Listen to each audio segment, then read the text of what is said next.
Moving on to some more Kamen Rider news, we're talking about Kamen Rider Memory of Heroes. So if you were unaware, there's a new Kamen Rider game coming out. It stars three interesting riders. I did not think they would ever put these three together.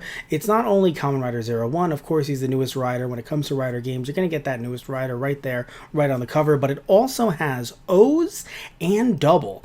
And what's interesting here is, other than Zero, so 01, he does, they do bring the actor back, thankfully, from the show in this game, but they don't have the original actors for Double or for O's. And I don't know if these actors have ever played Double, or I say Double as if it's not Shotaro and Philip, but both of them are new actors, as well as Eiji from O's. So the actors that play them, though, let's look at them right here. So Shotaro is played by Yoshimasa Hosoya.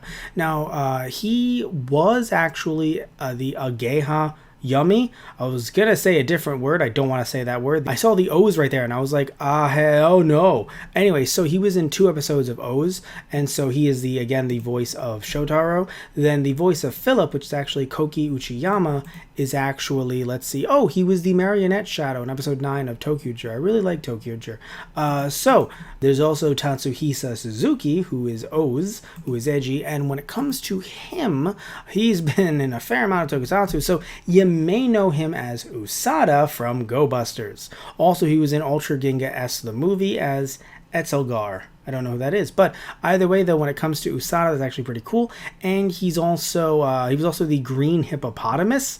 Oh, right, the green hippopotamus, Atsushi Domyoji.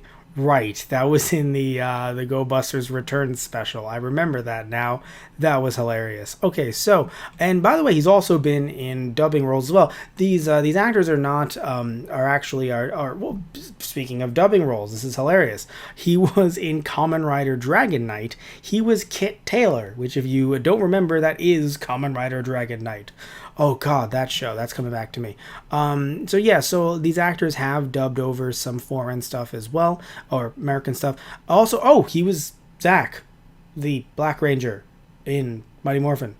That's super weird. Wow, that's so weird. Huh. That's funny. So yeah. Anywho, so moving back to this game, it actually is coming out on the PlayStation 4 and the Nintendo Switch. I don't know if I'll be getting it because it's listed. So looking at the price, or we can get into some of the combat and whatnot, it's going to be coming out October 29th, 2020. Again, like I said before, for the PS4 and the Switch. The game is priced at 7,600 yen for the standard edition and 11,800 yen for the premium sound version.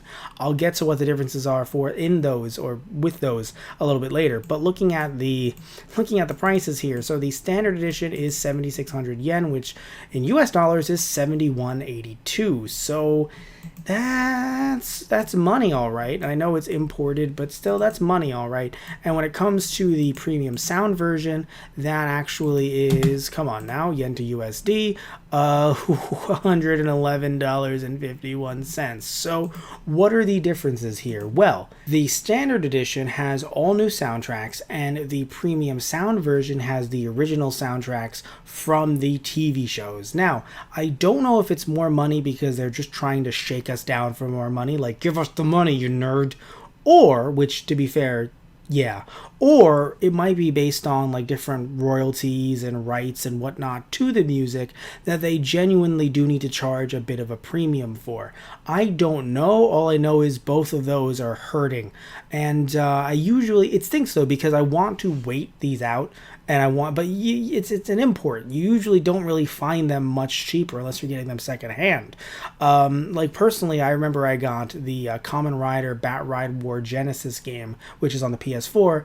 I definitely got that one cheaper. I know I got the first one on the PS3 for like $20-25 years after it initially came out. I still have to get the second one. So, but you know what? I haven't gotten Climax Heroes yet. That's still probably $70. So it was for the Switch. The other one that was on the PS4, definitely don't have that as well.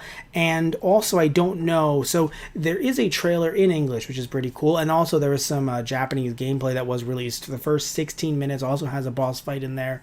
Pretty cool. I'll talk about that a little bit later, but what I'm interested in here is I'm wondering if there's going to be an actual English version, even if it's not for US audiences. Still, the Japanese version has English options, or if it's going to be another Hong Kong, I think it was Hong Kong, if not mainland China edition of the game that also has English language options. I don't know. All I know is that Toei understands, or in this case, Toei and Bandai. I say Toei, but technically it's Kamen Riders, so that means that it's the Ishinomori company. But either way, they understand, hey, listen, you nerds, in the US, you like this show, here you go, buy the game. So I don't know if it's that combative, but still, I know that they know that we understand what Kamen Rider is, but in no way is this partnered up with tokusatsu, with Shout Factory, with Team Kamen Rider. None of that. This is a Bandai product, so it seems as if Bandai is just kind of looking around and going, there's fans here, and I don't know, maybe Kamen Rider Climax Heroes, they get a lot of people buying from overseas. Maybe that kind of tipped them off, because I don't know if other games they've purchased on day one. I know there's a Wii U game that it was like very much like Skylanders. I kind of want to get that, but I don't know. Anywho, the gameplay is described as hero chain action gameplay and will involve form changes for each rider depending on combat necessities. So in that gameplay, not the initial trailer, in that 16-minute gameplay, we saw some of the form changes with Double. That was actually pretty cool. It was entirely in Japanese, so again, even though it was available to us to watch, I don't think it was for us necessarily. I think it was more for a Japanese audience, but it still is pretty cool that that does exist. And also, I want to find the article here. So here it is, and there's two articles, by the way. Both will be linked in the description box down below. So the hero chain action that I mentioned before, this article goes a bit more in depth with it. It says that the hero chain action is designed to connect attacks together with form changes and gadget action unique to each rider, such as Candroids or memory gadgets. And also says that the players will be able to progress the story missions as any of the three riders. However, certain bonuses will be made available depending on which rider you play as. Normal battles and tense boss fights will need to be overcome by chaining together a large combination of attacks. I don't know if this will be two-player. If it is, holy crap, that would be amazing. Now, looking at the gameplay itself, it reminds me of a few different types of Kamen Rider games that have already come out. So looking at the Bat Ride War in general games, or just the Bat Ride games in general, those were very much like Dynasty Warriors. I'm pretty sure they use the same engine. So it was like that, but in Kamen Rider form. This game, first of all, doesn't have every rider. It only has these three from the looks of it. Maybe they'll have more as downloadable content in the future, which, if I'm getting one from another region, a game from another region, then I won't be able to download them because the content will be connected to other foreign accounts. Like, you'd have to make a foreign account, which I think you can do on the PS4. I know you could on the PS3. I don't think you can do on the Switch. Anywho, point is that this game reminds me, funnily enough, a bit more like the DS games. I want to get the exact name. I really liked them. I think they were Climax Generations.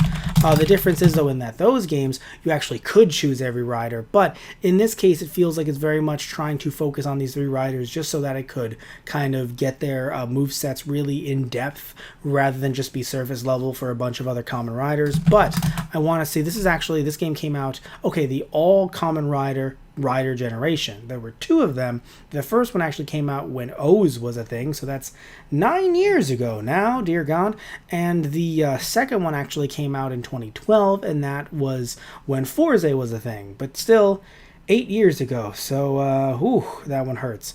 And apparently it was one for the 3DS. Oh wow, All Kamen Rider Rider Revolution. That one featured, that's the one that featured X8. Oh man, it'd be really nice if the 3DS was not region locked. DS wasn't, so I was able to play those back in the day. But either way, it kind of reminds me of those games, but instead of side-scrolling, it's obviously on a much bigger scale. But again, I understand that for some, especially with the Bat Ride series, it might feel like a step back. I haven't played those games as much as I'd like to, but it feels like in this case, though, we could really delve into these characters' movesets if there aren't, 30 of them. So I do think that it has the potential of being really good. I hope the translation is done well. Not knocking the translators, but obviously this to me seems like a very large game. And even on professional US translations, there's been some issues and whatnot. So I'd be a little concerned, if I'm buying this game, especially because there seems to be puzzle aspects, if the puzzles are going to be translated into English well, or if you actually have to know Japanese to solve the puzzles, which sounds odd, but that has happened in some games before. Can't think of any off the top of my head, but it has happened before with some games when translating them from Japanese to English. So I do wonder how that's going to work, but I have to say, though, this is a game that got me a bit more excited than Climax Heroes. Nothing against Kamen Rider fighting games. I actually love the Kuga one and the, specifically, not the Kuga one. I didn't hate it, but I really like the Kamen Rider Ryuki one. I don't remember too much about the Kuga one. I remember liking it, but not as much as I love the Ryuki PS1 games. So I like Kamen Rider fighters, don't get me wrong, but I do like things to be a bit more open. This doesn't seem like an open world when you look at some of the levels. I mean, it was early stuff, but this is coming out in October, so I don't think they're putting the finishing touches on certain things. I feel like they're pretty much just ready to go. So when it comes to this game, the fighting, it's 1 to 3 people instead of these huge hordes. But also, to be fair, the first 16 minutes were from the first boss, so we don't know how things are going to change. We don't know how the story is going to change, because this the gameplay, the 16-minute gameplay, actually focused on doubles. So I wonder if the actual dialogue, how much it's going to change and whatnot when looking at both X8 and O's. So it's definitely going to be very interesting. I'm interested in this game. Again, I don't know if I'm going to be able to get it day one just because of how expensive the game is, or just new games in general right now. But it will be very interesting. So either way, tell me what you guys think down below. Are you interested? Are you not interested? Are you gonna get this game day one, day two? Just tell me what you think about all this stuff down in the comment section down below.